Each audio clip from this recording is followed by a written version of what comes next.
Hello and welcome. This is Kevin, also known as AWOL, and today we are doing a relatively easy bracelet. This is definitely beginner friendly stuff right here.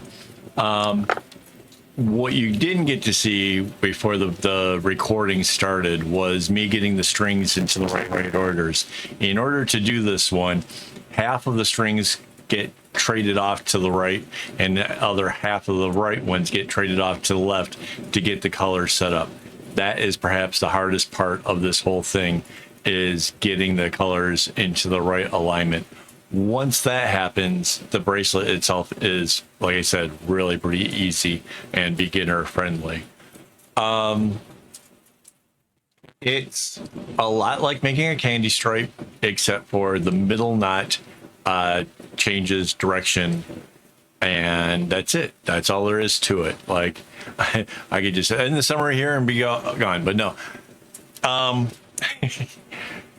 is kind of what it is. And when you get it first started, it's a growing number of strings that go forward before you get that one in the middle. And that could be a little bit tricky for a beginner to grasp. But the thing is, if you take it as it comes up to the right until it goes over that string that was the center one before, and then the next one makes the change, and then it goes up the rest of the way, you'll have it a whole lot easier. So that it's not very difficult. It just takes a little getting used to, I guess. But and once you have the beginning part done, the rest is really truly easy. I I had to make this for a class that I'm teaching. I've got a residential committee thing, or residential, I don't know what it's called. Anyways, this group of people that I'm going to be teaching how to do bracelets, and I needed something that was easy enough to teach and that they could learn how to like read patterns. And so yeah, this was all part of that. So I needed the pattern itself, and then I needed the example of it after it was all done. So that's what this was all about. Yes, I have done this one before.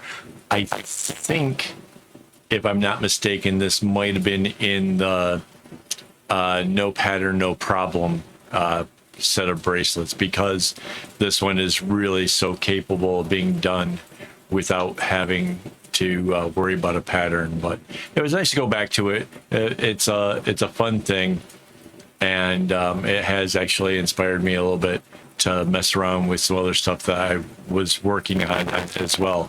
I've got some string that's cut up because it needed to go into a swatch box of like the colors that I'll be using in the foreseeable future. And so I had to cut up a bunch of string, and I was trying to figure out what I could do with it, and this has inspired me, and I think I know now what I kind of want to work with. So that's going to be something. I also have more of this string again for that floss box. I have another set of the same exact colors, and I'm thinking about doing a version of this maybe that's a little bit more complicated, little harder, a little something different. So yeah, it's something I'm not sure when I'm going to get to that, possibly soon. I've already got the string cut up. Mandy's already made a kumi for it, and I don't like leaving those things laying around too long, because eventually I'll forget what the colors were and what it was meant to do, and then I never know what to do with those that are left over. I still have one. I think it is 12 colored rainbow that I don't know what my intention was, but Mandy had already did up the kumi for it and everything, and I don't know. It's been sitting around here for a while now. I'm not sure what that was supposed to be. So yeah,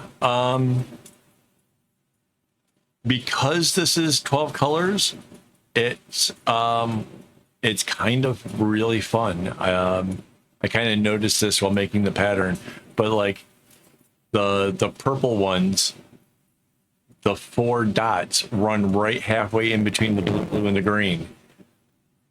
I don't know why I didn't expect that, but it just strikes me as unusual because there are 3 sets of 4. It kind of is putting the colors like right in the middle of the other two, and that I think kind of turns out pretty neat. It's the darkest ones are in the lightest of the blues, the lightest ones are in the darkest of the greens. It's just an interesting thing to look at. When you I've got it in my hand. When you stare at it, it kind of it doesn't really catch on like how complex the that part of the pattern really is. You just see a stripe going down the middle of it, like maybe like a zipper or something. But it is actually really striking the way that the numbers work on a pattern like this. So I think it's pretty cool. I absolutely love it. And yeah. And it took me just over an hour to make it, so not terribly long in time.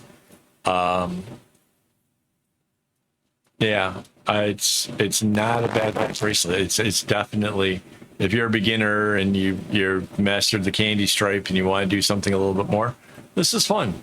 And again, like I said, if you watch the row, it comes in, goes over the one that was, going the other direction, going to the left, like right there, and then the left thing happens in the next knot, and you go back to doing the candy stripe. Like I said, it's really, really simple. And I don't, if you're still struggling with this, which I can understand, that's a possibility. Don't feel bad because I'm saying that it's easy. Just know that in time you will master this and do so much more. It just takes practice. If you are struggling with something like this, don't feel bad that I think it's easy. Just know that you just have more to gain, when it comes to doing these things. So it is kind of is what it is, right? 'Cause I feel like sometimes some of us who've been doing this a long time, we look at these patterns and we're like, oh, that's so simple to do. And a very new beginner might feel really bad, like, oh, he said it was easy and I can't do it. I'm sorry. This is one of the easier patterns to actually create. And it may take a little time before you're really good at it. But after you get it down, this too, you will think is easy as well. And you'll be moving on to way more intensive things. So, yeah. Oh, and did you notice that? I am working closer to the clip for a change. That's a thing I always talk about, the fact that it just goes a lot easier if you work closer to the clip. And yeah, totally doing that. So that's pretty cool.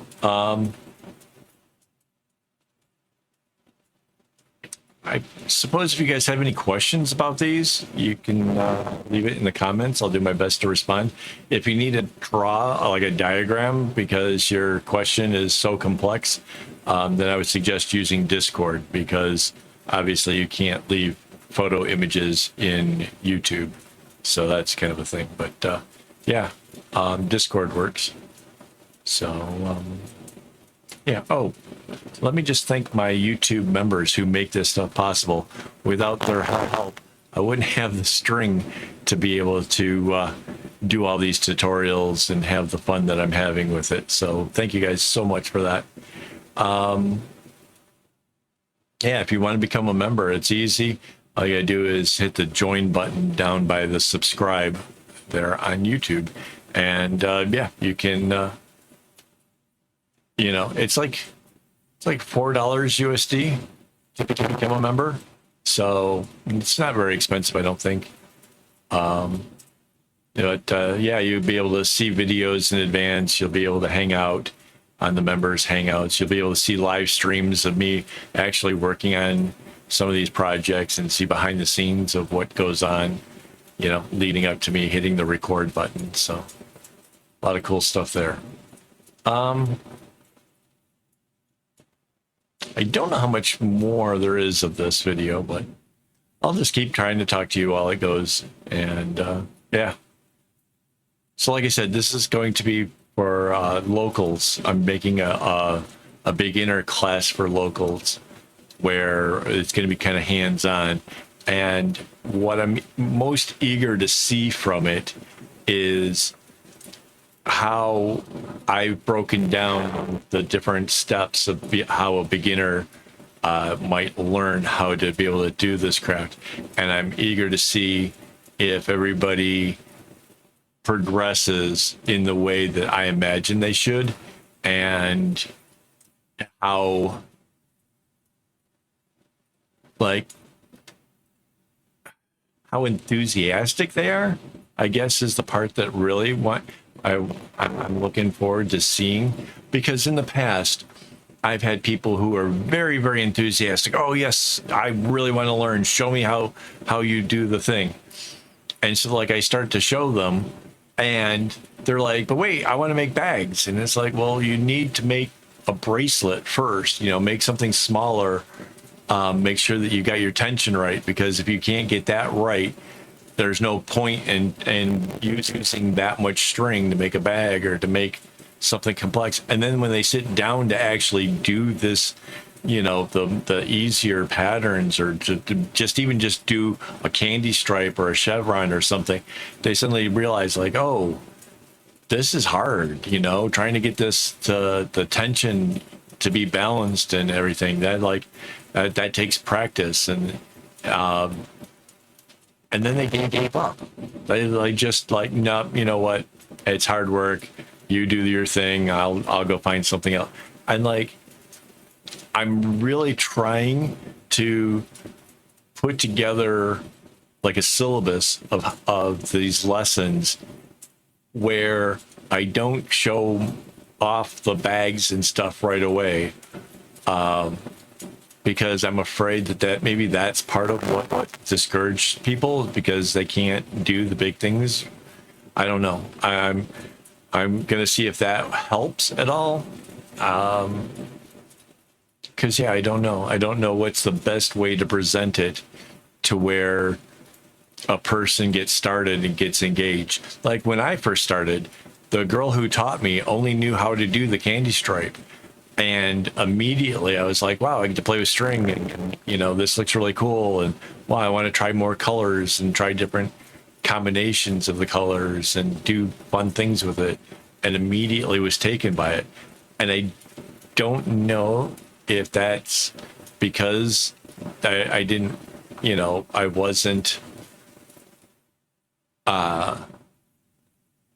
persuaded that like this was easy, and that I'm only doing the bare minimal, and then like the rest of it kind of came later.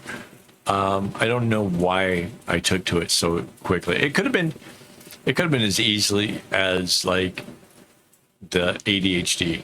Like, just I felt rewarded by doing every single row. Like there was just a little bit of dopamine for the reward of like, oh yeah, you did it, and then I'll do another row, and yay, I did it. But yeah, I don't know. I want to give the gift of the excitement of making stuff like I have, and that's what I'm hoping for. And again, my audience, they're older people, so again, I'm not sure how that's gonna translate between getting them excited, trying to get them excited into making stuff, and I don't know. We'll kind of see how it goes. It starts next month, so we'll see how it goes. I don't know. By the time you see this video, though, it will have started. So that's a thing, right? Because my videos are available to my members in advance. By the time this actually goes public, I will be doing those classes. So you'll probably in a month from now, you'll be hearing about me telling a story about doing classes. So there you go. It's crazy. Like, it's like time traveling. Like I'm back in time at the moment, but I'm sort of also in the future. I don't know. Oh, look, it's tapering in. I think that means it's, oh, right. I was gonna end it here, and I thought about it. I'm like, no, swatch just kind of changes up. Yeah, so I am nearing the end, but then I realized that no, I want the greens, because like one of the dark greens already was all the way underneath, and I thought this would make more sense to bring the purples all the way out, because I'm trying to balance the colors in a way that made sense. So it's not quite exactly the same as the pattern, but I think it came out better this way. So yeah, but yeah, we're getting near the end. Yeah, if you've got stories you want to share, over on Discord, you can tell me about what accomplishments you have created, or what motivates you to keep tying knots. Because for me, I can't say what keeps me in it for like I am, but other than that, I just really love doing what I do. So I kind of want to keep doing that. I think it's fun. I think it's pretty amazing. So. And I want to teach people. I want people to learn how to start with this and progressively get to the point to where they're making bags, or they're making belts, or guitar straps, or whatever, pillows, or wall hangings, or whatever it is. I want to encourage that greatly, because I think it would be a shame if everybody ever did was the bracelets. So there you go. All right, here comes the big reveal. Thanks again for hanging out with me, and as always, don't get your strings in a bunch.